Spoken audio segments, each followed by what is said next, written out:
So guys स्वागत छ तपाईलाई आजको नयाँ भिडियोमा वन पिस च्याप्टर 1149 आइसकेको छ र आजको च्याप्टरमा चाहिँ फाइनली इमु छायाबाट बाहिर निस्केको छ। हामीलाई चाहिँ यो च्याप्टरमा चाहिँ गाइबान र समरको फाइट पनि देखाएको छ, साथै गुनको र ब्रुकको बीचमा कस्तो रिलेसन छ पनि भनेको छ। सो आजको यो भिडियोमा चाहिँ यो च्याप्टरको बारेमा सब थोक कुरा नै छौ। सो भिडियोलाई स्टार्ट गर्नुभन्दा अगाडि च्यानललाई सब्स्क्राइब गर्न नबिर्सनु होला। च्याप्टरको अफिसियल टाइटल चाहिँ 1 सेकेन्ड हो र यसको मिनिङ चाहिँ हामीले पछि च्याप्टरमा पाउने छौं। साथै कभर पेजमा चाहिँ हामीलाई चाहिँ ब्युटिफुल कलर स्प्रेड हुन्छ जसमा नामी रबिनहरु चाहिँ मेडको ड्रेस लगाएको हुन्छ र लुफीलाई चाहिँ सर्भ गरिरहेको हुन्छ। यो पाली चाहिँ हामीलाई किन यमाटोको स्टोरी नदेखाएको हो। च्याप्टरको स्टार्टिङमा चाहिँ हामीलाई चाहिँ स्ट्रोयाटहरुको रियाक्सन देखाउँछ जसमा उसबले चाहिँ त्यो को हो भनेर सोध्छ र समर चाहिँ पीडामा कराउँदै थियो। उसब चाहिँ कन्फ्युज हुँदै समरलाई कसरी घाउ लाग्यो भनेर सोध्छ।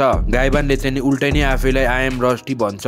गाइबानले चाहिँ आफ्नो एक्स घुमाउँछ र समरलाई अट्याक गर्छ जसमा समरले पनि काउन्टर अट्याक गर्छ र उसलाई चाहिँ माउन्टेन इटर एल्बाफमा कसरी आयो भनेर सोध्छ।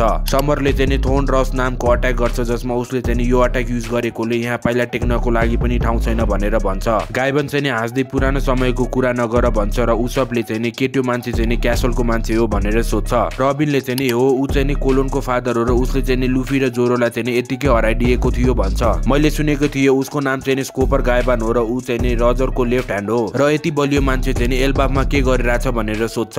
टपरले चाहिँ उसले अट्याक ल्यान्ड कसरी गर्यो भनेर सोध्छ। रबिनले चाहिँ म आफै हल्लिन सकिराखेको छुइनँ तर म चाहिँ आफ्नो पावर युज गरेर तिमीहरूलाई हेल्प गर्न खोज्छु भन्छ। जिम्बेले चाहिँ पर्दैन उसँग काडाहरूको पावर छ जसको कारणले गर्दा तिमीलाई घाउ लाग्न सक्छ भनेर भन्छ। हामीलाई चाहिँ ब्युटिफुल प्यानलमा चाहिँ गाइबानले समरलाई अट्याक गरेको देखाउँछ जसमा उसले चाहिँ समरलाई दुई टुक्रा गरिदिएको थियो। गाइबानले चाहिँ समरलाई अट्याक गरेर कोलोन रुकमा आउँदैछु भनेर भन्छ। स्ट्रोयाटहरु चाहिँ गाइबानले अट्याक गरेको देखेर तर्सिन्छ र चपर पनि गाइबानसँगै भाग्छ र मनमा नै सोध्छ कि उसले चाहिँ इमोर्टल भएको मान्छेलाई कसरी अट्याक गर्यो। हामीलाई चाहिँ किरिङगामका देखाउँछ जसमा उसले चाहिँ सब कुरा राम्रो भयो भन्छ र एन्जी चाहिँ साइडमा रुन्दै थियो किनकि उसले चाहिँ लाइब्रेरी सबलाई आगो लगाइदिएको थियो। एन्जीले चाहिँ तिमीले गर्न सक्ने सबै कुरा गर्यो भन्छ जसमा किरिङगामले चाहिँ फेरि एउटा एरो लिएर चाहिँ लाइब्रेरीको हाउसमा हान्छ र एरोको कारणले गर्दा चाहिँ त्यो लाइब्रेरीको हाउस चाहिँ जल्न थाल्छ। त्यो लाइब्रेरी जलिरहेको चाहिँ रबिन र सौल दुवैले देखिरहेको हुन्छ र उनीहरू चाहिँ मनमा नै धेरै दुखी हुन्छ।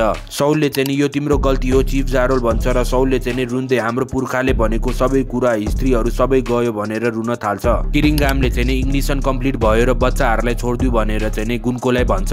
रोनियाले चाहिँ आई एम सरी भन्छ र सब मेरै गल्ती हो भनेर रुन थाल्छ जसमा सबजना बच्चाले चाहिँ यसमा तिम्रो गल्ती केही छैन भनेर भन्छ र जाइन्टहरूले पनि यसमा तिम्रो गल्ती छैन भनेर कराउँछ। त्यसै बेला चाहिँ हामीलाई गाइबान आएको देखाउँछ र गाइबानले चाहिँ उनीहरूको कल्चर हिस्ट्री बच्चा मिलिटरी पावरहरू सबै उनीहरूको हो र तिमीहरूसँग चाहिँ यो छिन्ने केही हक छैन भनेर कराउँछ। गुन्कोले चाहिँ गाइबानलाई member of pirate king crew भन्छ र तिमीले चाहिँ रेसिस्ट गर्यो भने म यो सबै बच्चाहरूलाई मारिदिन्छु भन्छ। अरू बच्चाहरूले चाहिँ कोलोनलाई तिम्रो बुबा आयो भनेर भन्छ र गाइबानले चाहिँ कोलोनलाई तिमीले मलाई किन छिटै नबोलाएको भनेर गाली गर्छ। त्यो देखेर चाहिँ कोलोन खुसी हुन्छ र अब उनीले चाहिँ हामीलाई बचाउनु हुन्छ भन्छ। गुन्कोले चाहिँ यो बच्चाले मलाई लास्टै च्यालेन्ज गरेको छ म एउटा बच्चालाई मार्न सक्छु भनेर सोध्छ। गुन्कोले चाहिँ कोलोनको घाँटीमा आफ्नो तरबार हाल्छ र गाइबानलाई चाहिँ तिमीले हल्लियो भने म यो बच्चालाई मारिदिन्छु भन्छ। गाइबानले चाहिँ हामीले लाइब्रेरीलाई पनि बचाउन सक्छौ एल्बाफलाई पनि बचाउन सक्छु तर मैले चाहिँ वान शटमा नै यो मान्छेलाई मार्नु पर्यो। गाइबानले चाहिँ कोलोनलाई 1 सेकेन्डको लागि रुक मलाई थाहा छ तिमी स्ट्रङ छौ भनेर भन्छ। कोलोनले चाहिँ बुझ्यौ बुबा म वरियरको छोरो हो र उसलाई मार्नु भनेर भन्छ। गुन्कोले चाहिँ कोलोनलाई हामीले एकजना मान्छेलाई मार्यो भने त्यो कहिले फर्किँदैन भनेर भन्छ। हामीलाई चाहिँ पास्टमा देखाउँछ जसमा गाइबानले चाहिँ आफ्नो छोरोलाई चाहिँ माया गर्दै थियो र उसले चाहिँ यो चाहिँ मेरो सबैभन्दा ठुलो ट्रेजर हो भनेर भन्छ। राइप्लीले चाहिँ कोलोनलाई बाँच है बाँच भन्छ र हामीलाई चाहिँ गुन्कोले चाहिँ कोलोनको घाँटीमा सोड घुसाएको देखाउँछ। त्यो देखेर गाइबान चाहिँ रिसाउँदै मैले अहिले यसलाई रोकेन भने यो सबै कुरा बिग्रिन्छ भनेर भन्छ र अट्याक गर्छ। गुन्कोले चाहिँ कोलोनको घाँटीमा सोड घुसाइदिन्छ र त्यो देखेर चाहिँ गाइबानले रुक म सरेन्डर गर्छु भनेर भन्छ। गुन्कोले चाहिँ गाइबानले सरेन्डर गरेको देख्ने बित्तिकै उसले अट्याक गर्छ र गाइबानलाई चाहिँ आफ्नो एरोले चाहिँ उसको छातीमा घोप्दिन्छ। गाइबानलाई चाहिँ त्यो एरो लाग्ने बित्तिकै ऊ चाहिँ रुखबाट खस्छ र कोलोन चाहिँ ड्याडी ड्याडी भन्दै रुन थाल्छ र हामीलाई चाहिँ चपर चाहिँ उसलाई बचाउन गएको देखाउँछ।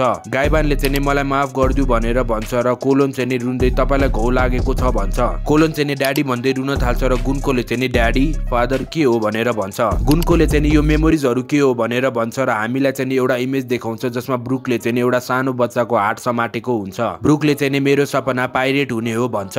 हामीलाई चाहिँ स्ट्रोयाटहरूको ठाउँमा देखाउँछ जसमा उसले चाहिँ अब यहाँबाट निक्लिने हेर्नु पर्यो भनेर भन्छ। स्ट्रोयाटहरूको ठाउँमा चाहिँ गुनको आउँछ र गुन्कोले चाहिँ ब्रुकलाई चाहिँ आई एम सरी भनेर भन्छ। हामीलाई चाहिँ समरले कुरा गरेको देखाउँछ जसमा उसले चाहिँ व्हाट आर यु डुएलिङ फर भन्छ र किरिङगामले चाहिँ होली ल्यान्डमा चाहिँ आगो लाग्यो भनेर भन्छ। हामीले चाहिँ एउटा भोइस सुन्छौँ जसमा हामीलाई चाहिँ मिलिटरी पावर चाहियो भनेर भन्छ र बच्चाहरूले चाहिँ गुन्कोलाई के भयो भनेर भन्छ। गुन्कोको फेस चाहिँ डरलाग्दो देखिरहेको थियो र उसले चाहिँ मुसाल so you want it to be ruled by a god भनेर भन्छ जसमा त्यो वर्ड चाहिँ इमुको हुन्छ। हामीलाई चाहिँ पहिलोचोटि इमुले चाहिँ कुनै मान्छेको हेल्प लिएर चाहिँ बोलेको देखाइएको छ। यो चाहिँ इमुले चाहिँ होली नाइटहरूलाई कन्ट्रोल गरेकोले भएको होला। यही क्लिफ ह्याङ्गरसँग आजको च्याप्टर चाहिँ यता नै सिद्धिन्छ र आजको च्याप्टर तपाईँलाई कस्तो लाग्यो भनेर कमेन्टमा लेख्न नबिर्सनु होला। साथै एनिमे र मांगाको रिभ्यू नेपालीमा हेर्नलाई च्यानललाई सब्स्क्राइब भिडियोलाई लाइक गर्न नबिर्सनु होला। धन्यवाद।